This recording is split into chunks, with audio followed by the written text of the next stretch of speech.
ये मेरी बचपन की सहेली दीपिका है। इस दुनिया में मेरा अपना कोई कहने को है तो वो सिर्फ यही है, केशव भैया। दीपिका के बोलने से पहले ही सानी ने सबको अपने और दीपिका के बारे में बताया।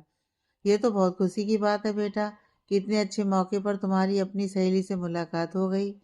आओ दीपिका, तुम भी अपनी सहेली को अर्जुन के नाम की हल्दी लगा दो। आगे आते हुए अनीमा जी बोली। जी आंटी जी, इसकी शादी की बात सुनकर मुझसे ज्यादा खुश और कोई नहीं हो सकता। भगवान से प्रार्थना करूंगी कि मेरी सानी की जिंदगी में अब प्यार और अपनेपन की कोई कमी ना हो। मुस्कुराते हुए दीपिका बोली और अपने दोनों हथेलियों में हल्दी उठा ईशानी के चेहरे पर लगा दी और कसकर उसके गले लग गई। तुझे इस तरह देखकर मुझे कितनी खुशी हो रही है, ये मैं बता भी नहीं सकती। ईशानी, तेरी शादी और वो भी अर्जुन सर से। वैसे तो मैंने उन्हें बस एक दो बार ही देखा है, पर ऑफिस के दोस्तों से उनके बारे में काफ़ी कुछ सुना है। सब कहते हैं थोड़े गुस्से वाले हैं, वक्त के बिल्कुल पाबंद हैं। दीपिका धीमी आवाज़ से उससे बात कर रही थी। दीपिका बोल रही थी मगर ईशानी अर्जुन का नाम सुनते ही फिर उदास हो गई और आंखें भरने लगीं। चलो चलो, अब सब अंदर चलो। ईशानी को फ्रेश होकर आराम करने देना है, फिर कल की मेहंदी फंक्शन की तैयारी भी तो करनी है। अनीमा जी ईशानी और दीपिका के पास आकर बोली। चलो बेटा अंदर चलो। अनाया और दीपिका तुम दोनों ईशानी को उसके रूम में ले जाओ और उसकी हेल्प करो। अनाया और दीपिका के साथ अनीमा जी ने ईशानी को उनके रूम में भेज दिया। वो तीनों रूम में वापस आ गईं। अनाया ने ईशानी के गले लगकर बोली, चलती हूँ भाभी, हल्दी का फंक्शन तो बहुत ही अच्छे से हो गया है। अब कल मेहंदी के फंक्शन की तैयारी करनी है। बस एक दिन और, फिर आप हमेशा के लिए हमारे घर में दुल्हन बनकर आ जाएंगी। सब आपसे मिलने का बेसब्री से इंतजार कर रहे हैं, और खासकर मेरे भाई। इतना बोल अनाया ने ईशानी को प्यार से कोनी मारी और हंस पड़ी। तभी दीपिका ने अनाया की हाँ में हाँ मिलाते हुए कहा, जैसे वहाँ अर्जुन सर का हाल है, वैसे यहाँ मेरी ईशानी का हाल भी बुरा है। अपने उनसे मिलने की तड़प और बेचैनी आंखों में साफ दिखाई दे रही है। क्यों, है ना ईशु? दूसरी तरफ से दीपिका ने भी ईशानी को हल्की सी कोनी मार पलकें झपकाई, और ईशानी जो पहले से ही अर्जुन को लेकर अपने जज्बातों से उलझ रही थी, उन दोनों की बात सुनकर उसे फिर अर्जुन का गुस्सा याद आ गया। उन दोनों की बातों का उसने कोई जवाब नहीं दिया, बस पलकें झुकाए अर्जुन को याद कर रही थी। उसका मन कर रहा था कि अर्जुन को फोन मिलाकर अपनी गलती की माफी मांग ले, पर अभी अनाया और दीपिका उसके साथी थी और दोनों अर्जुन का नाम लेकर उसे छेड़ रही थी, और वो शर्म से अपने अंदर ही सिमटी जा रही थी। इधर बाकी के सभी मेहमान भी जा चुके थे। हॉल में महेश जी सोफे पर बैठते हुए अनीमा जी से बोले, भगवान का शुक्र है आज का फंक्शन अच्छे से निमट गया। अनीमा जी के चेहरे पर थोड़ी थकावट झलक रही थी। उन्होंने मुस्कुराते हुए कहा, ये तो आपने बिल्कुल ठीक कहा महेश जी।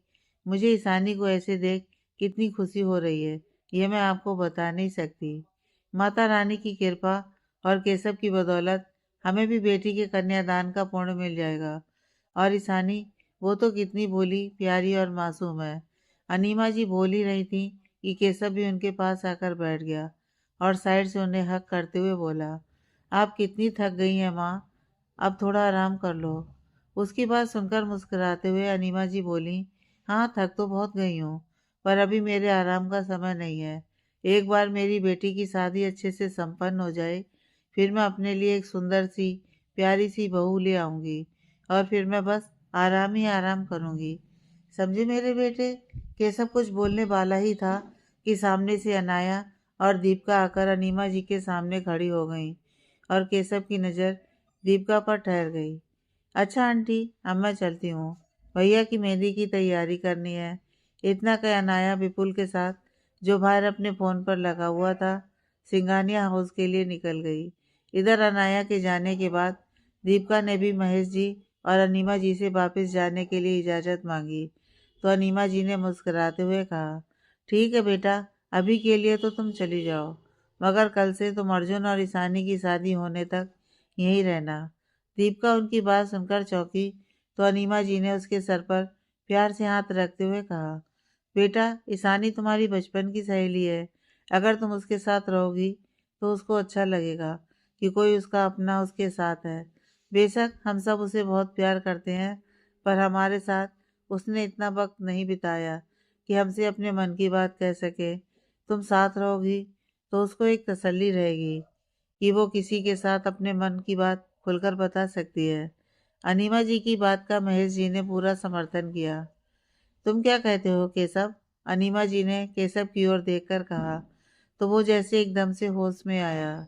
जी माँ, उसके मुंह से बस इतना ही निकला, क्योंकि ध्यान तो भटक चुका था और ये बात दीपिका ने भी महसूस कर ली थी। दीपिका को वहां ठहरने में थोड़ी झिझक हो रही थी, मगर ईशानी का सोचकर उसने हाँ कर दी। ठीक है आंटी जी, आप कह रही हैं तो मैं ईशानी के पास आ जाऊंगी, बट अभी के लिए मुझे जाना पड़ेगा क्योंकि मेरे पास फंक्शन डालने लायक कोई कपड़े नहीं है, तो उसके लिए मुझे अपने रूम पर जाना होगा। झिझकते हुए दीपिका बोली तो केशव के होंठों पर हल्की सी मुस्कान आ गई। तो कोई बात नहीं बेटा, केशव तुम्हें छोड़ आएगा और ले भी आएगा। केशव की तरफ देख अनिमा जी बोली। दीपिका से कुछ कहते नहीं बन रहा था। उसकी उलझन समझ उन्होंने उससे प्यार से एक बार और कहा तो वो मना नहीं कर पाई, और इधर केशव के दिल में कुछ अलग सी हलचल होनी शुरू हो गई। केशव बेटा, जाओ तुम दीपिका के साथ चले जाओ और इसका सामान ले आओ, अनिमा जी ने केशव से कहा। तो वो गाड़ी की चाबी उठाकर बाहर आ गया और उसके पीछे पीछे दीपिका भी। केशव ड्राइविंग सीट पर बैठ गया। दीपिका ने थोड़ा डरते हुए कार के पीछे का डोर ओपन किया तो केशव गाड़ी से निकला और थोड़ा सा गुस्सा होकर दीपिका से बोला, तुम्हें क्या मैं तुम्हारा ड्राइवर लगता हूँ? जी नहीं सर, आप ऐसे क्यों बोल रहे हैं? उसके गुस्से से भरी आवाज़ सुनकर दीपिका थोड़ी घबरा गई। तो फिर पीछे नहीं, आगे वाली सीट पर आकर बैठो, केशव ने उसे घूरते हुए कहा। मगर मैं कैसे? दीपिका हिचकिचाते हुए बोली। अगर मगर बाद में कर लेना, अभी जितना कहा गया है उतना करो। आगे वाली सीट पर आकर बैठो, हमें देर हो रही है। दीपिका को घबराते देख केशव ने खुद को नॉर्मल किया और उसको बोला। थोड़ा सा डरते घबराते हिचकते हुए दीपिका आगे वाली सीट पर आकर बैठ गई और केशव के चेहरे पर सुकून भरी मुस्कुराहट ठहर गई, जिसका पता उसने दीपिका को बिल्कुल भी नहीं लगने दिया। कुछ अलग से एहसास थे आज केशव के दिल में। दीपिका चेहरा घुमाए गाड़ी के बाहर देख रही थी। उसे केशव के साथ थोड़ा असहज लग रहा था। इस बात से अनजान कि केशव थोड़ी थोड़ी देर में उसकी तरफ देख खुद में ही मुस्कुरा रहा था। वैसे आप भाभी को कब से जानती हैं? गाड़ी चलाते हुए केशव ने दीपिका से पूछा तो दीपिका ने उसकी तरफ देखते हुए कहा, हम बचपन के दोस्त हैं। अच्छा, तब तो आप अपनी दोस्त को बहुत अच्छे से जानती होंगी, है ना? केशव अपनी तरफ बातचीत जारी रखने की कोशिश कर रहा था।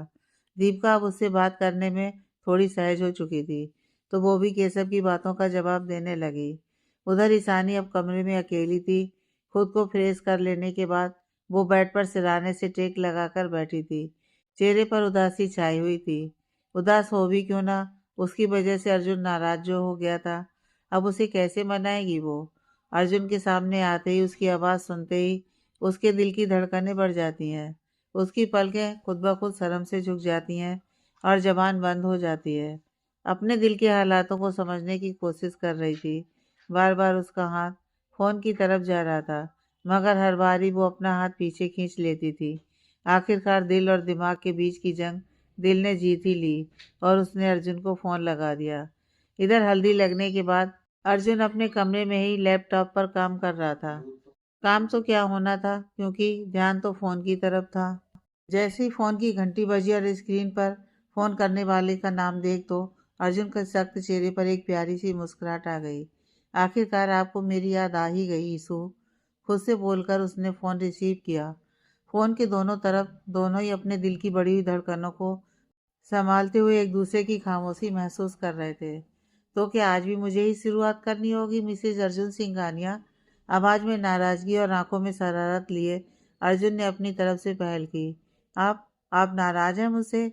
ईशानी ने पहले अपनी आंखें बंद की और एक गहरी सांस लेते हुए अर्जुन से पूछा। जी। इस बार जवाब में अर्जुन ने सिर्फ इतना ही कहा। आप बात भी नहीं करेंगे मुझसे? जी। अर्जुन को मजा आ रहा था उसे परेशान करने में। मैं आपसे सॉरी कहना चाहती थी। ईशानी चद्दर पर अपनी उंगलियों को चलाते हुए बोली। जी। इस बार भी अर्जुन का जवाब इतना ही था। आपने मुझे माफ कर दिया? बड़ी हिम्मत करते हुए ईशानी ने अर्जुन से पूछा। नहीं, सपाट लहजे में मगर अंदर ही अंदर मुस्कुराते हुए अर्जुन बोला। क्यों? ईशानी ने चौंकते हुए पूछा। सामने से कोई जवाब नहीं आया। देखिए प्लीज, आप मुझे माफ कर दीजिए। मैंने आपको गुस्सा दिलाया। मैं सॉरी बोल रही हूँ। ईशानी लगभग गिड़गिड़ाते हुए बोली। इस बार फिर सामने से कोई जवाब नहीं आया, मगर अर्जुन ईशानी की हालत पर मुस्कुरा रहा था। कुछ देर की खामोशी के बाद ईशानी ने फोन की तरफ देखा। फोन चालू ही था। फिर एक बार ईशानी ने अपनी माफी मांगने वाली बात दोहराई और उसे ज्यादा परेशान न करते हुए इस बार अर्जुन बोल पड़ा। ऐसे माफी नहीं मिलेगी ईशु। अर्जुन के मुंह से ईशु सुनकर ईशानी के चेहरे पर शर्म की लालिमा आ गई।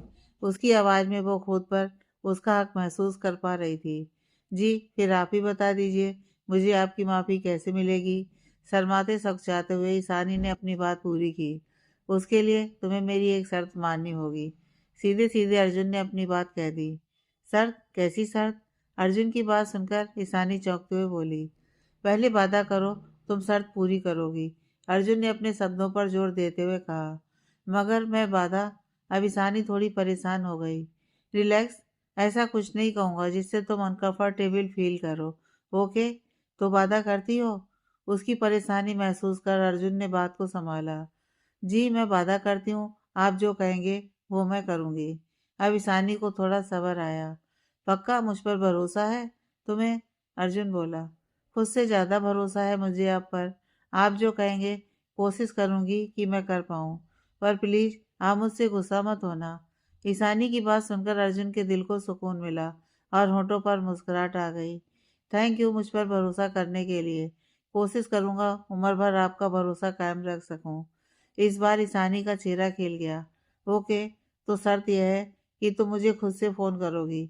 वैसे तो तुमको पूरा हक है कि जितनी मर्जी बार तुम मुझे फ़ोन करो, पर दिन में एक बार तो तुमको फ़ोन करना ही है।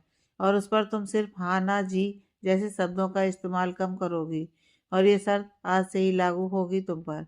मंजूर? अर्जुन की बात का ईशानी के पास कोई जवाब नहीं था। मना वो कर नहीं सकती थी और हाँ बोलने में उसकी शर्म आड़े आ रही थी। कुछ देर की खामोशी फिर उन दोनों के बीच ठहर गई। लगता है तुमको शर्त मंजूर नहीं। कोई बात नहीं, तुम चाहो तो मना कर सकती हो।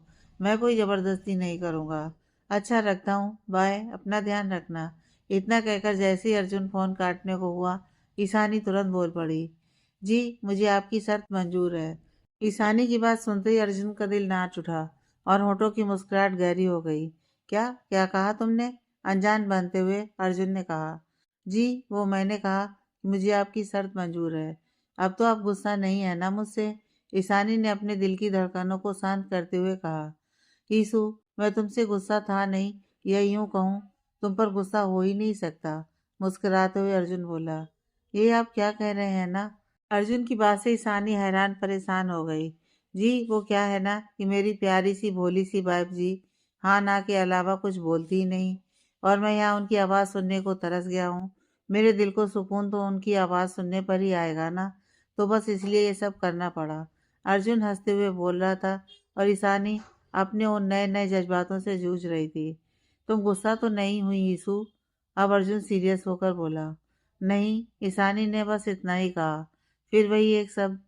इस बार अर्जुन थोड़े प्यार से बोला। ओके, कोई बात नहीं, मेरे नाम की हल्दी तो तुम्हें लग चुकी है। अब कल मेरे नाम की मेहंदी तुम्हारे हाथों में लग जाएगी और परसों तुम हमेशा हमेशा के लिए पूरे रीति रिवाजों के साथ मेरी बन जाओगी। बेसब्री से इंतजार है मुझे उस पल का। मन तो नहीं है, मगर फिर भी बोलना पड़ेगा ताकि जल्दी ये कल का दिन गुजरे और हमारी जिंदगी का एक नया खूबसूरत दौर शुरू हो सके। Bye issue.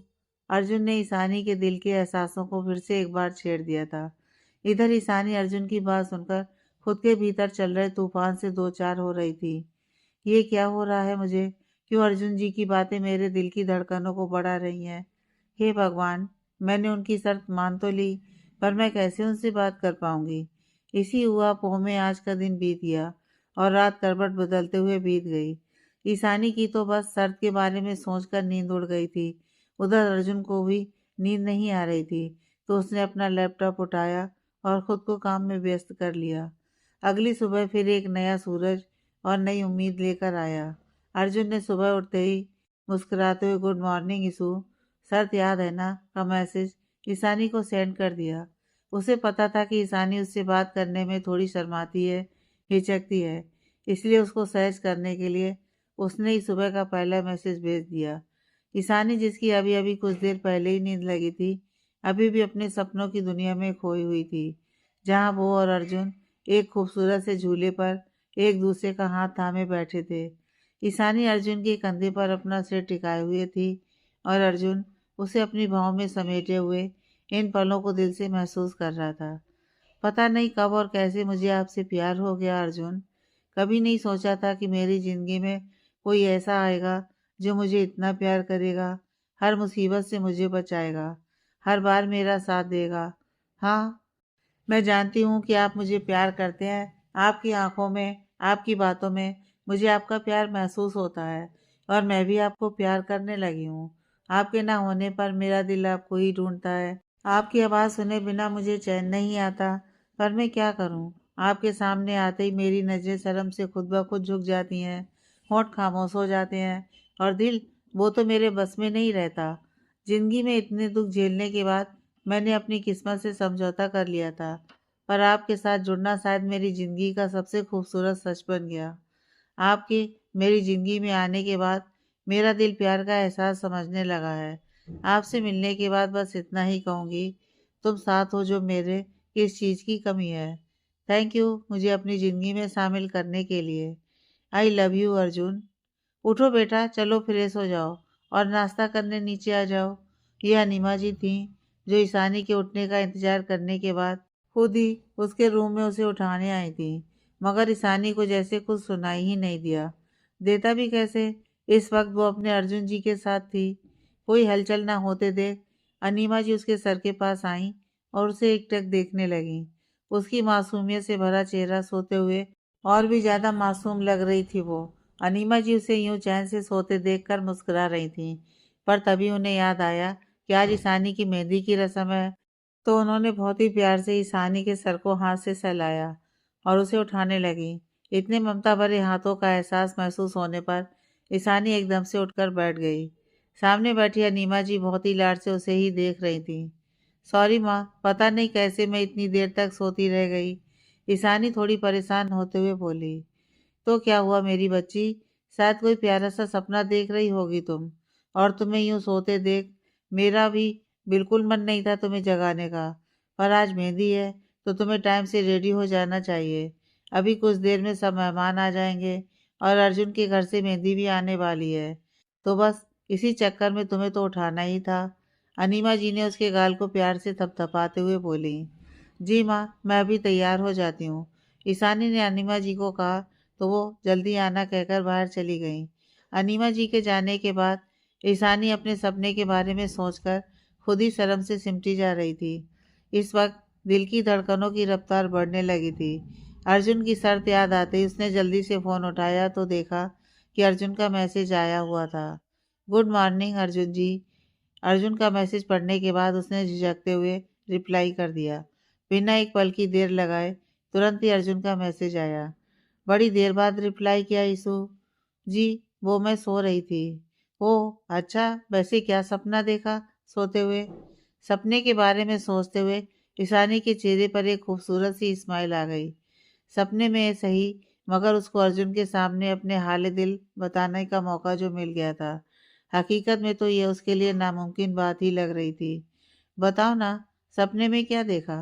अर्जुन ने फिर से पूछा तो ईशानी ने सिर्फ इतना कहा, आप हो, और चुप हो गई। और उसकी बात सुनकर अर्जुन का दिल नाच उठा। अच्छा?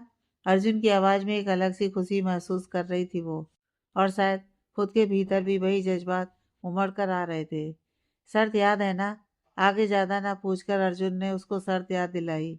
हे भगवान, मैसेज तक तो ठीक था, पर ये फिर से शर्त की बात पर आ गए। कैसे समझाऊं इन्हें कि इनके सामने आते ही मेरी बोलती बंद हो जाती है और दिमाग काम करना बंद कर देता है। कैसे फ़ोन करूं इनको? खुद में ही उलझी सवाल जवाब किए जा रही थी ईशानी कि अर्जुन ने फिर अपनी बात दोहराई। जी हाँ, जी हमें याद है। ईशानी ने इतना मैसेज टाइप करके भेज दिया। कुछ देर के बाद भी जब अर्जुन की तरफ से कोई रिस्पॉन्स नहीं आया तो वो थोड़ी परेशान हो गई। कहीं ये फिर से नाराज़ तो नहीं हो गए? ईशानी अर्जुन को फ़ोन करने ही वाली थी कि केशव एकदम से रूम में आकर बोला, ईशानी चलो, माँ बुला रही हैं तुम्हें। आओ चलो, नाश्ता कर लो। नहीं तो फिर तुमने बिजी हो जाना है। जी भाई, वो मैं आ ही रही थी, ईशानी ने बोला तो उसके चेहरे को देख केशव बोला, क्या बात है, तुम कुछ परेशान लग रही हो। पीछे पीछे दीपिका भी ईशानी के रूम में आ गई। ईशानी दीपिका को इतनी सुबह देखकर चौंक गई। दीपू, तू यहाँ इतनी सुबह? ईशानी के एकदम से उठकर दीपिका के गले लग गई। ईशानी कितनी खुश थी दीपिका को वहाँ इस वक्त देखकर, वो उसके चेहरे से ही पता चल रहा था। हाँ, वो आंटी जी ने ही मुझे शादी तक यहाँ रुकने को बोला था, इसलिए मैं अभी यहाँ इस वक्त तेरे पास हूँ। ईशानी के गले लगे हुए दीपिका ने उसके सवाल का जवाब दिया। वहीं केशव भी ईशानी के चेहरे की खुशी देखकर बहुत खुश हो गया, और दीपिका पर तो उसकी नज़रें टिकी ही हुई थीं। दीपिका को अपने सामने देख ईशानी कुछ पल के अर्जुन की शर्त वाली बात भूल गई। वो दोनों आपस में आज मेहंदी के फंक्शन को लेकर बात कर ही रही थी कि केशव बोल पड़ा, पहले दोनों नीचे चलकर नाश्ता कर लो, फिर आराम से अपनी मेहंदी के फंक्शन की तैयारी करते रहना। चलो चलो, आप चलिए भाई, हम दोनों आते हैं। ईशानी के कहने पर केशव उन्हें जल्दी आने का बोलकर नीचे हॉल में चला गया। नाश्ता कर लेने के बाद अनीमा जी ने उन दोनों से कहा कि अभी तुम लोग आराम करो, कुछ देर बाद मेहंदी का फंक्शन शुरू होने वाला है और तुम दोनों को ही उसके लिए भी रेडी होना है। अनीमा जी की बात सुनकर दोनों अपने कमरे में आ गईं।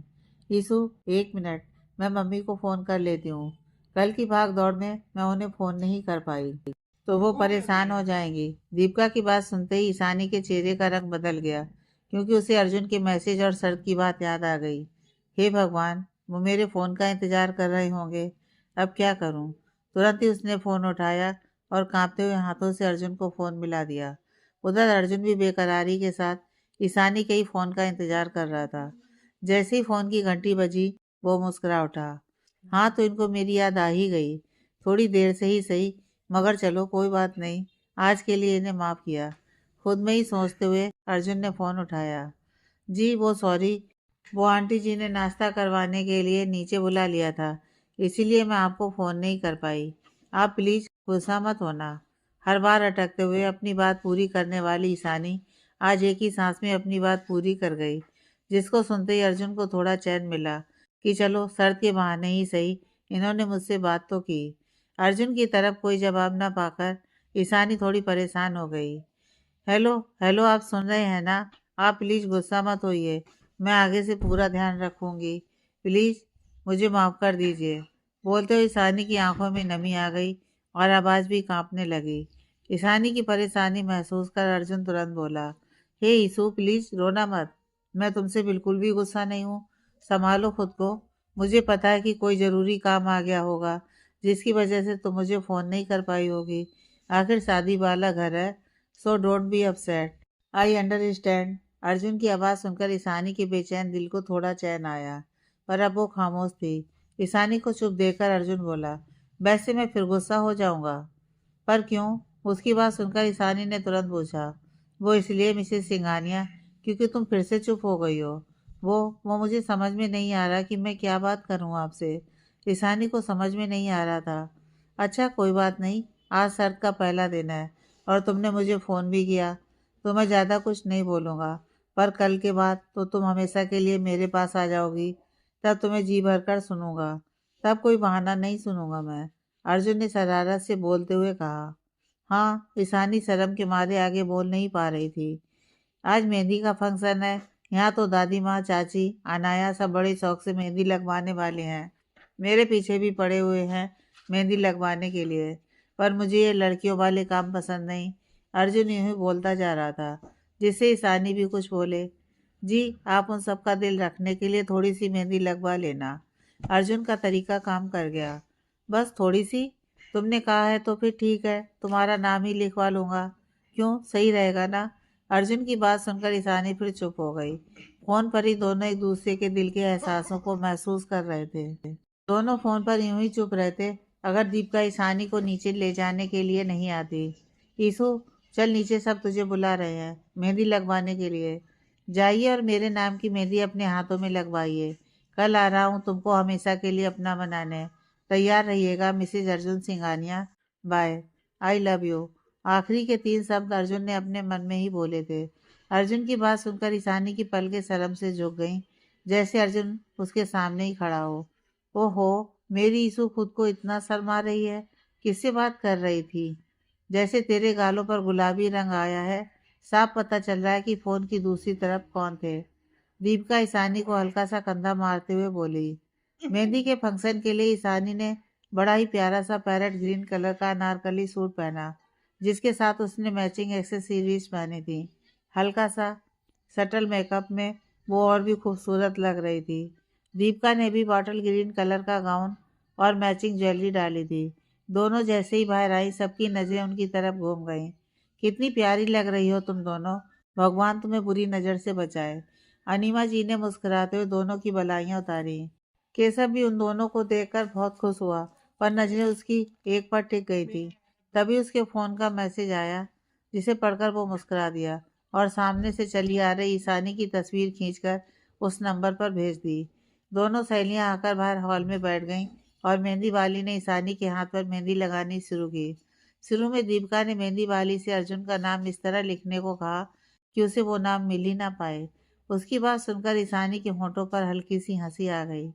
अपने हाथों पर अर्जुन के नाम की मेहंदी लगते देख ईशानी को वो पल याद आ गया जब अर्जुन ने उसकी मांग में सिंदूर भर उसको सबके सामने अपनी पत्नी बताया था। बिना किसी रस्म और रीति रिवाज के अर्जुन ने उसे अपने जीवन में शामिल कर लिया था और अब फिर एक बार पूरे रीति रिवाज के साथ वो उसकी दुल्हन बन जाएगी। एक ऐसा सपना जिसको देखना भी ईशानी के लिए नामुमकिन था, वो सच होने जा रहा है। अपनी मेहंदी को देख ईशानी खुद को इस बात का विश्वास दिला रही थी कि ये सब सच है। थैंक यू अर्जुन जी, मेरी ज़िंदगी में आने के लिए, मुझे अपनाने के लिए। मन में सोचती हुई ईशानी की आंखों में खुशी के दो आंसू छलक उठे थे। करीब 2 घंटे में ईशानी की मेहंदी पूरी हुई। बहुत ही सुंदर मेहंदी है ईशु, देखना अर्जुन जी बिल्कुल फ्लैट ही हो जाएंगे। आंख मारते हुए दीपिका बोली तो ईशानी ने अपना चेहरा ही झुका लिया। और नहीं तो क्या, अर्जुन प्यार ही इतना करता है हमारी ईशानी से, क्यों है ना? ये अनीमा जी थी। जी बिल्कुल आंटी जी, और मेरी ईशानी भी अर्जुन जी को बहुत प्यार करती है ना ईशु? ईशानी को आंख मारते हुए दीपिका ने कहा। प्यार, इस शब्द ने ईशानी के एहसास को एक नई दिशा दे दी। हाँ, मैं भी उन्हें प्यार करने लगी हूँ।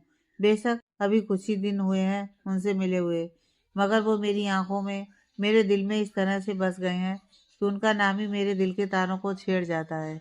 ईशानी अपने हाथों की मेहंदी देख अर्जुन को याद कर ही रही थी कि तभी उसके फ़ोन पर मैसेज की बीप बजी। हाथों में मेहंदी लगी होने के कारण वो फ़ोन नहीं उठा सकती थी, तो उसने दीपिका को इशारे से फ़ोन उठाने के लिए कहा। दीपिका ने हंसते हुए फ़ोन उठाकर मैसेज ईशानी के सामने किया तो ईशानी की आंखों में चमक आ गई। अर्जुन ने अपने हाथ पर ईशानी का नाम लिखवाया था, और वो भी दिल की सेप के अंदर। इसके साथ ही अर्जुन ने उसकी फ़ोटो भेजने के लिए लिखा था। हाँ, अर्जुन जी ने तो अपना हाल दिल बयान कर दिया इस मैसेज के जरिए। तुम क्या कहती हो ईशु? तुम्हारी मेहंदी का फ़ोटो भेज दिया जाए तुम्हारे उनको? दीपिका ने तुम्हारे उनको शब्द पर जोर देते हुए कहा। नहीं, अभी नहीं। मैं अपनी मेहंदी उन्हें उनके सामने ही दिखाऊंगी, जल्दी से ईशानी ने कहा। ओह, सोच लो, कहीं इस बात पर तुम्हारे वो गुस्सा ना हो जाए। दीपिका ईशानी को छेड़ते हुए बोली। उनको मैं मना लूंगी, पर अपनी हाथों की मेहंदी अपने सामने ही उनको दिखाना चाहती हूँ। उनके चेहरे की चमक को अपने सामने ही देखना चाहती हूँ। ईशानी ने शर्म से ये बात कही, मगर अपने मन में। दीपिका से उसने बस नहीं, अभी नहीं, इतना ही कहा। दीपिका कुछ बोलती इससे पहले अनीमा जी ने मेहंदी वाली को उसके हाथों पर भी मेहंदी लगाने के लिए कह दिया। घर में आई सभी औरतों ने अपने अपने हाथों में मेहंदी लगवा ली थी। अब सब शाम को संगीत के फंक्शन के लिए घर के लॉन में इकट्ठा हो गई। दोनों ही घरों में शादी की सभी रस्में बेहद ही सादगी के साथ कम से कम मेहमानों की उपस्थिति में कराई जा रही थी, जिसके लिए पहले ही राधा किशन जी और कांता जी सभी घर वालों को बता दिया था। दोनों परिवार अपने अपने घरों में की जाने वाली छोटी से छोटी शादी की रस्मों को बहुत ही सावधानी से कर रहे थे। हल्दी मेहंदी के फंक्शन के बाद रात कोई छोटा सा संगीत का प्रोग्राम रखा गया था, जिसे सबने बहुत ही एंजॉय किया। अर्जुन के घर पर भी और ईशानी के घर पर भी। वैसे अर्जुन को जिस बात का इंतजार था, उसका वो इंतजार पूरा नहीं हुआ। वहीं ईशानी की मेहंदी की देखने का शायद उसे उसकी वजह भी मालूम थी, इसलिए उसने ज़्यादा कुछ सोचा नहीं। अब बस इंतजार की घड़ियां खत्म होने को हैं। लड़की और शादी से भागने वाला अर्जुन सिंघानिया कल हमेशा के लिए शादी के बंधन में बन जाएगा, और वो भी उसी लड़की के साथ जो पहली नज़र में उसकी आंखों से होते हुए उसके दिल में उतर गई थी। संगीत के फंक्शन में अर्जुन का दिल बस कल के बारे में सोच रहा था, जिसके कारण उसके चेहरे से मुस्कुराहट जा ही नहीं रही थी। सुबह सुबह सिंघानियाज और सरमास के घर में बहुत ही ज़्यादा चहल पहल हो रही थी। राधा किशन जी और कांता जी, राधा जी और रमेश जी, अशोक जी और मीरा जी, विपुल और अनाया, बाकी एक दो और रिश्तेदार सब तैयार हो चुके थे मंदिर निकलने के लिए। बहू, तुम और रमेश निकलो, वहाँ पहुंचकर सारा इंतजाम देख लेना। वैसे तो उस मैनेजर ने सारा काम अच्छे से संभाल रखा है, पर घर की बात तो घर वाले ही अच्छे से जान पाएंगे ना। पंडित जी से भी शादी की तैयारी शुरू करने को बोल देना। हम सब भी तुम्हारे पीछे पीछे निकल रहे हैं। कांता जी ने राधा जी और रमेश को समझाते हुए कहा। जी माँ, ठीक है, हम निकलते हैं। इतना बोल राधा जी और रमेश जी मंदिर के लिए निकल गए। विपुल भी उनके साथ उनकी कार में ही चला गया था। अनाया को अपने भाई के साथ भाई की कार में जाना था, तो वो वहीं रुक गई। उनके निकलते ही कांता जी ने अर्जुन को आवाज़ लगाई। थोड़ी देर में ऑफ वाइट शेरवानी के साथ कंट्रास्ट करती एक्सेसरीज पहने अर्जुन उनके सामने खड़ा था। अर्जुन को देखते ही कांता जी ने आगे बढ़कर उसकी भलैया उतारी। राधा किशन जी अपने पोते को देख फूले नहीं समा रहे थे। कब से इस घड़ी का इंतजार था उनको, उनको ही क्या, बाकी सभी को। पर किसे पता था कि अचानक से ये पल उन सबके जीवन में आ जाएगा। सिंघानिया परिवार की तीसरी पीढ़ी की पहली शादी जो होने जा रही है। आगे बढ़कर उन्होंने अर्जुन के ऊपर से नोटों की एक गड्डी उतारकर नौकरों में बांटने को दे दी। चलो जल्दी करो, लड़की वाले तो मंदिर भी पहुंच गए हैं। अशोक जी ने जैसे ही ये बात सबसे कही तो अर्जुन के दिल की धड़कनें बढ़ गईं। अपनी बढ़ी हुई धड़कनों को शांत करते हुए अर्जुन आज ईशानी को पूरे रीति रिवाजों के साथ अपनी दुल्हन बनाने के लिए बिल्कुल तैयार था। सब अपनी अपनी गाड़ियों में बैठ मंदिर के लिए निकल गए थे। अनाया अपने प्यारे भाई के साथ ही बैठी थी। गाड़ी में दादा दादी, अर्जुन, अनाया और ड्राइवर बैठे थे। मंदिर से कुछ दूर पर ही सारी गाड़ियां रुक गई थीं, क्योंकि यहाँ से मंदिर तक का सफर अर्जुन घोड़ी चढ़कर करने वाला था। रमेश जी, अशोक जी और विपुल तीनों ने मिलकर अर्जुन को घोड़ी पर बैठाया। कांता जी, मीरा जी, राधा जी और बाकी के मेहमान घोड़ी के पीछे चल रहे थे। अनाया और उसकी सहेलियां बारात के आगे ढोल की थाप पर खुशी से नाच रही थीं कि केशव भी आगे आकर उनके साथ शामिल हो गया। अर्जुन ने केशव को यूं नाचते देखा तो उसके होंठों की मुस्कुराहट और बड़ी हो गई। आखिर केशव ही तो था जिसे अर्जुन के प्यार के बारे में सब मालूम था। उसने हर हाल में अर्जुन को संभाला था। ईशानी को पहली बार देखने से लेकर उसको अपनी बहन मानकर उसकी विदाई अपने घर से करने तक केशव ने हर बार अर्जुन का साथ दिया था। जो बात अर्जुन के घर वालों को भी नहीं पता थी, वो भी केशव को पता थी। अर्जुन का जिगरी यार आज देखो कैसे अपने यार की शादी में बारात के सामने नागिन डांस किए जा रहा था। धीरे धीरे बारात आगे बढ़ते हुए अपने गंतव्य तक पहुंची। महेश जी और अनीमा जी ने आगे बढ़कर बारात का स्वागत सत्कार किया। नए नए बने समधी और समधन आपस में बहुत ही प्रसन्नता के साथ एक दूसरे से गले मिले। दीपिका ने आगे बढ़कर अर्जुन की आरती और तिलक किया और बहुत ही आदर के साथ कहा, आपका स्वागत है अर्जुन सर। सर। अर्जुन और केशव दोनों ही एक साथ बोल पड़े। दीपिका थोड़ी सकचा गई।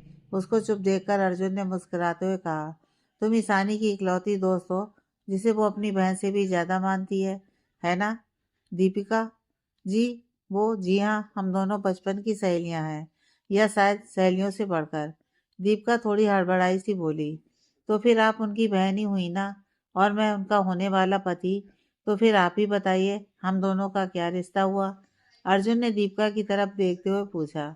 दीपिका के कुछ कहने से पहले ही केशव बोल पड़ा, इस हिसाब से तुम दोनों का रिश्ता जीजा साली का हुआ है ना? हाँ, आशा करता हूँ कि ये बात आपको भी समझ आ गई होगी साली जी। अर्जुन मुस्कुराते हुए दीपिका को ही देख रहा था। जी, वो मैं। दीपिका अब भी अटक रही थी। आप मुझे जीजा जी या जीजू कहेंगी तो मुझे ज़्यादा खुशी होगी। यहाँ आप मेरी एम्प्लॉय नहीं है, मेरी होने वाली पत्नी की बहन के रिश्ते से खड़ी हैं। क्यों, गलत कहा मैंने? दीपिका को असमंजस में देख अर्जुन ने अपनी बात पूरी कही। अर्जुन की बात सुनकर केशव मुस्कुरा रहा था और दीपिका अब थोड़ी सहज हो गई थी। सच में जीजू, मेरी ईशानी बहुत किस्मत वाली है जो उसे आपके जैसा जीवन साथी मिला। उसका हमेशा ख्याल रखिएगा और उसका साथ कभी नहीं छोड़िएगा। भरी आंखों के साथ दोनों हाथ जोड़कर दीपिका बोली, जी आप इस बात की फिक्र बिल्कुल मत करिएगा। अब वो ईशानी नहीं, मिसेज ईशानी अर्जुन सिंघानिया है। मैं आपसे वादा करता हूँ कि आपकी बहन की आंखों में कभी आंसू नहीं आने दूंगा। अर्जुन ने दीपिका के दोनों हाथों को नीचे करते हुए कहा, आइए आपका स्वागत है जीजू।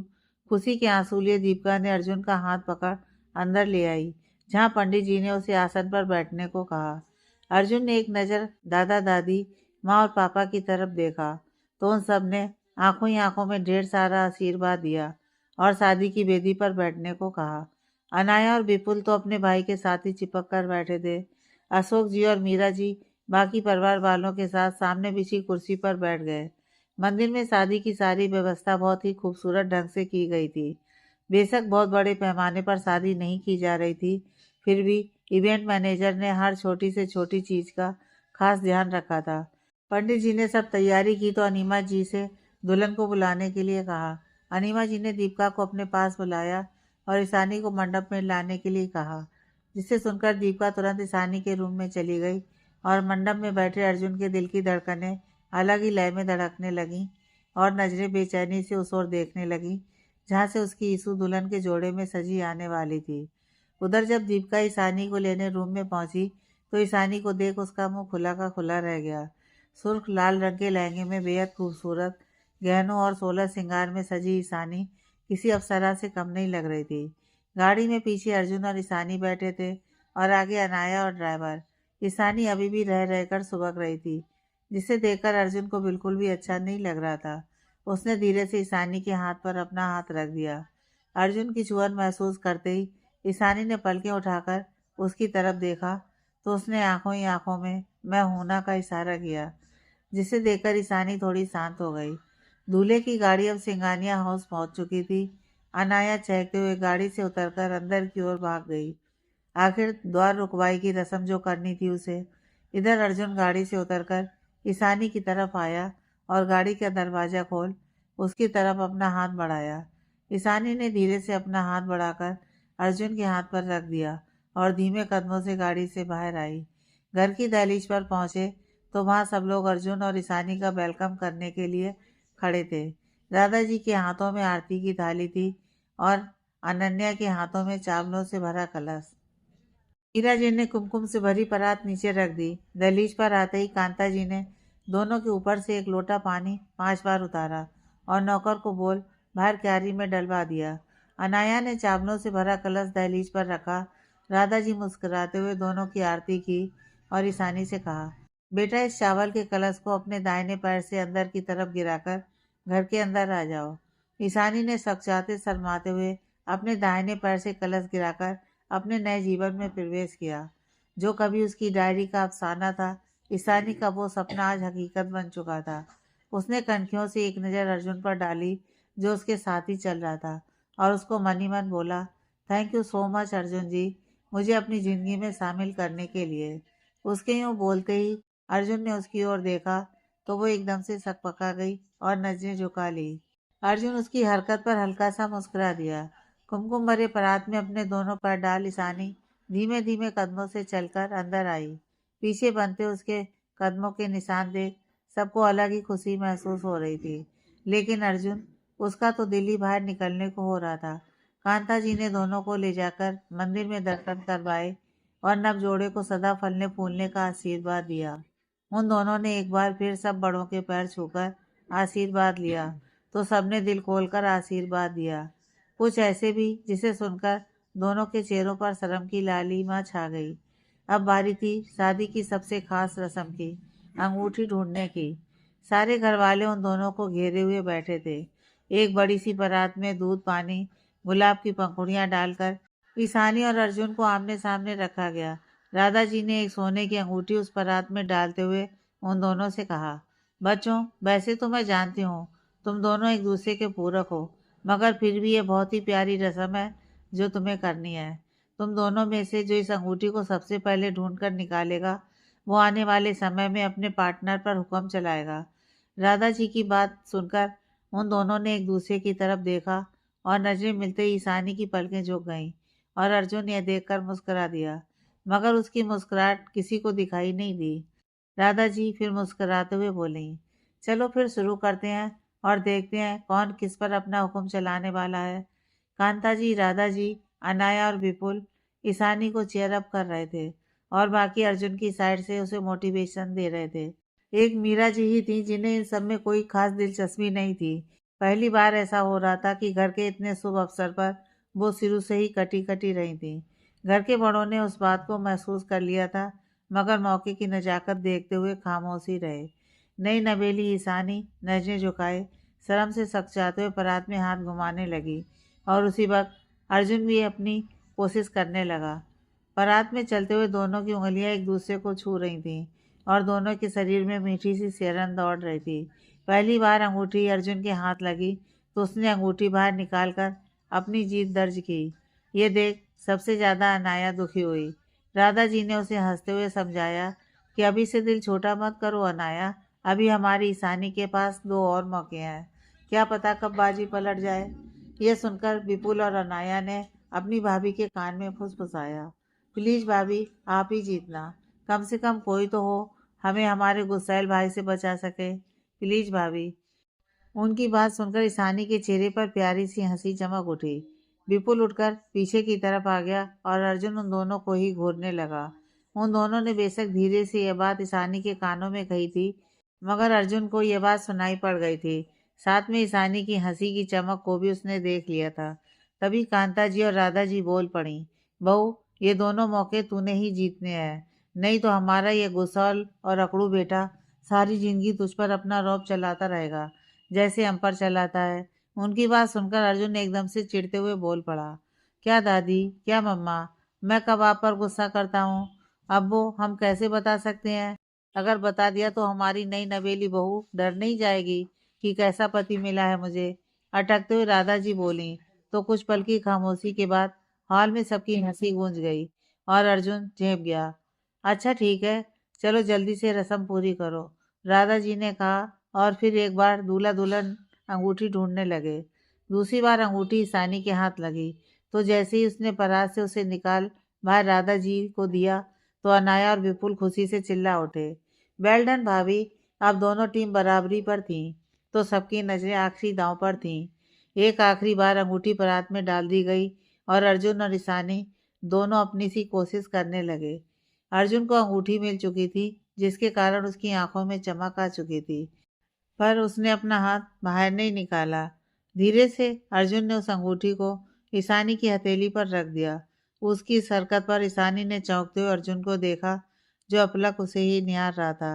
अर्जुन ने बड़े ही प्यार से उसे आंखों ही आंखों में इशारा किया और ईशानी ने अंगूठी पकड़े अपना हाथ पानी से बाहर निकाल लिया। ये आप जीत गई भाभी। ईशानी के हाथ में अंगूठी देखते ही अनाया और विपुल ने उसे साइड से हक कर लिया। चलो भगवान का शुक्र है कि अब अर्जुन पर ईशानी का हुक्म चलेगा, वरना तो ये उसे अपनी अकड़ और गुस्से से डरा कर ही रखता। राधा जी ने हंसते हुए रस्म के समापन की घोषणा कर दी और सब खाना खाने के लिए डाइनिंग टेबल पर आ गए। वहीं राधा जी ने ईशानी को अनाया के साथ अर्जुन के रूम में भेज दिया था। ईशानी अंगूठी वाली रस्म को लेकर थोड़ी सी हैरान परेशान सी थी। उसे समझ ही नहीं आ रहा था कि क्यों अर्जुन जीत कर भी हार गया था। धीमे कदमों से अर्जुन के रूम में जाती हुई ईशानी के दिल जोर जोर से धड़क रहा था। अनाया उसके साथ ही चल रही थी और वो ईशानी अपनी उलझनों में उलझी चुपचाप उसके साथ चली जा रही थी। अर्जुन के कमरे में पहुंचकर उसे बेड पर बिठाते हुए अनाया मुस्कुराते हुए बोली, आप यहाँ आराम करिए भाभी, आपको कुछ चाहिए तो नहीं? नहीं मुझे कुछ नहीं चाहिए दीदी, बहुत ही प्यार से ईशानी बोली। तो अनाया चौंकते हुए बोली, दीदी देखिए मेरी प्यारी भाभी, मैं ना भाई से छोटी हूँ तो फिर आपसे भी छोटी हुई, तो प्लीज आप ना मुझे अनाया कहकर ही बुलाइए, ये दीदी बीदी नहीं अच्छा लगता मुझे। ठीक है मेरी प्यारी भाभी, अनाया ने उसके गालों को खींचते हुए बोला। अभी वो कुछ बोलने ही लगी थी कि दरवाजा खुलने की आहट हुई। अनाया भागती हुई दरवाजे पर पहुंची और दोनों हाथों से गेट पकड़कर खड़ी हो गई। बाहर अर्जुन ही था जो अंदर आ रहा था। अरे अरे भाई, ऐसे कहाँ घुसे जा रहे हैं आप? अनाया ने उसे रोकते हुए पूछा। तुझे क्या कम दिखने लगा है जो तुझे पता नहीं चला? अरे अपने कमरे में जा रहा हूँ मैं और तू यूं अचानक बीच में रास्ता रोके खड़ी है, हट यहाँ से। थोड़ा सा चिढ़ते हुए अर्जुन बोला, तो आपको नहीं पता कि अभी अभी आपकी नई नई शादी हुई है और अंदर आपकी नई नवेली दुल्हन आपका इंतजार कर रही है, और जब तक आप मुझे मेरा नेक नहीं दे देंगे मैं आपको अंदर नहीं जाने देने वाली। समझे आप? अनया ने सपाट शब्दों में उसे अपनी बात समझा दी। तो फिर ठीक है, एक काम करते हैं, तू ना यहीं खड़ी रह, मैं जा रहा हूँ गेस्ट रूम में। जब तू थक जाए तो बता देना। अर्जुन उसके सिर पर हल्की सी चपत लगाकर जैसे ही चलने को हुआ, अनाया ने नकली गुस्सा करते हुए कहा, ठीक है, जाओ जाओ, आज तो मैं ही अपनी प्यारी सी भाभी के पास हो जाऊंगी। आखिर इतने इंतजार के बाद इतनी मासूम और प्यारी भाभी मिली है मुझे। आज की रात तो वैसे भी बहुत खास है, आप जाइए। इतना कहकर अनाया मुस्कुराकर रूम का दरवाजा बंद करने लगी कि तभी राधा जी वहाँ कुसुम घर की मेड के साथ खाना लेकर आई और रूम के दरवाजे पर हाथ रखकर अनाया को रूम बंद करने से रोका। क्या लगा रखा है तुम दोनों भाई बहन ने? नकली गुस्सा दिखाते हुए उन्होंने उन दोनों से पूछा। मम्मा, ये अनु की बच्ची मुझे मेरे ही रूम में नहीं जाने दे रही है। देखिए ना आप। दरवाजा बंद होने की खीज अर्जुन के चेहरे पर साफ दिखाई दे रही थी। और मम्मा, आप भी देखिए ना, भाई की नई नई शादी हुई है, मुझे मेरा नेक भी नहीं दे रहे हैं, ऊपर से चिढ़ा भी रहे हैं। अनाया भी पूरी अकड़ में बोली। अर्जुन कुछ कहता इससे पहले ही राधा जी ने अर्जुन के सिर पर हल्की सी चपत लगाई और बोली, क्यों परेशान कर रखा है तू उसे? चल दे भी उसका नेक जो तूने पहले से ही ला कर रखा है उसके लिए। राधा जी की बात सुनकर अनाया हैरान रह गई और बड़े ही अचरज भरे भाव से अर्जुन की ओर देखने लगी। तभी अर्जुन ने उसकी तरफ मुस्कुराते हुए देख अपनी पॉकेट से एक नई कार की चाबी निकाली और अनाया के हाथ में थमा दी। क्या मम्मा, आप भी थोड़ा सा और परेशान कर लेने देते मुझे, इसको बड़ा मजा आ रहा था इसको चिढ़ाने में। हाथों में कार की चाबी देख अनाया को तो एक पल को विश्वास ही नहीं हुआ। कब से पीछे पड़ी थी वो अपने भाई के कि मुझे गाड़ी दिला दो, क्योंकि उसने अभी कुछ दिन पहले ही ड्राइविंग सीखी थी। मगर हर बार अर्जुन टाल जाता था, पर इस बार का मौका कुछ अलग था। उसे पता कि ऐसी किसी रस्म में उसे अनाया को उसका पसंदीदा तोहफा देना होगा, तो उसने पहले ही केशव को बोल सारा इंतजाम कर लिया था। थैंक यू सो मच भाई। खुशी के मारे अनाया अर्जुन के गले लग गई। अभी सिर्फ तुझे गाड़ी मिली है, गाड़ी चलाने की परमिशन नहीं मिली, तो अभी तुझे जहाँ जाना होगा तू ड्राइवर के साथ, नहीं तो हम दोनों भाइयों में से किसी के साथ जाएगी, समझी तू? गले लगी अनाया के सर को प्यार से सहलाते हुए अर्जुन की बड़े की तरह उसे समझाइश दे रहा था।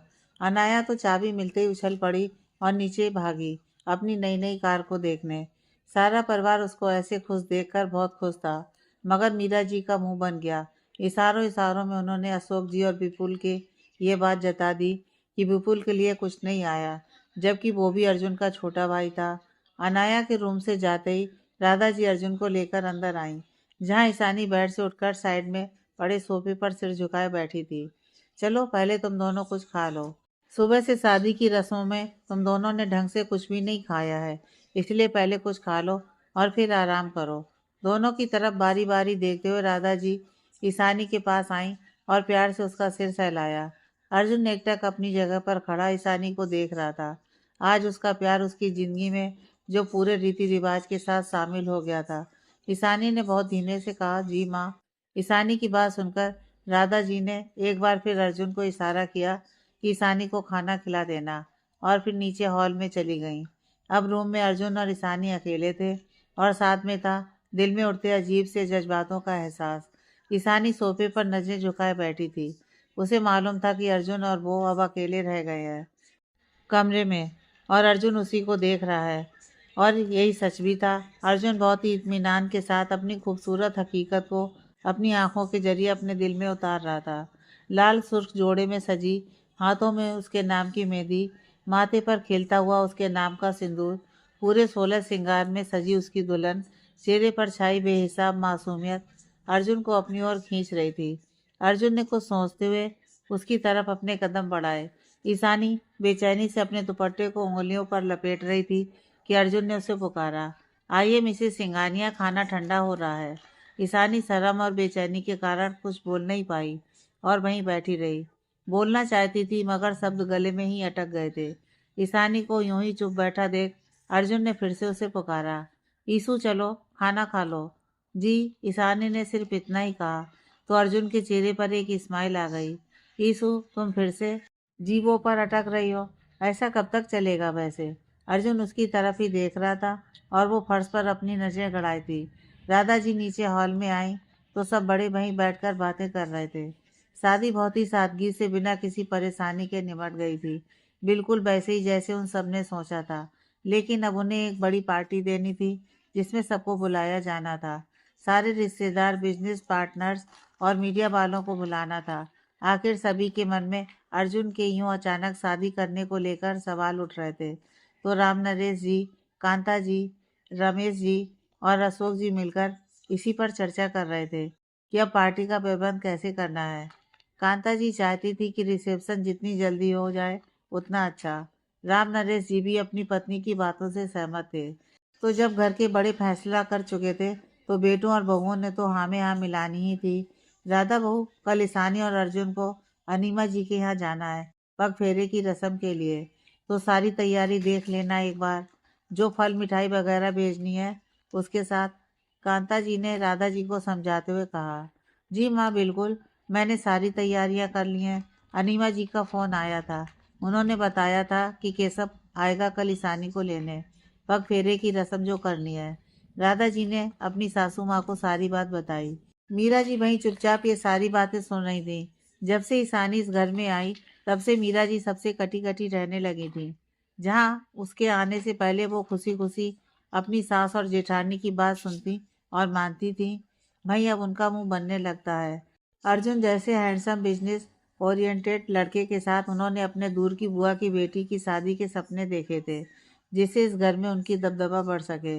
इसी वजह से वो कुछ दिनों से सबसे खिंची खिंची रहने लगी थी। मीरा बहू, तुम भी जल्दी उठकर राधा की मदद करवा देना। अपने ही ख्यालों में खोई हुई मीरा जी कांता जी की बात से होश में आई। ठीक है माँ, इतना बोल मीरा जी अंदर अपने कमरे में चली गईं। उनका खींच बढ़ रही थी।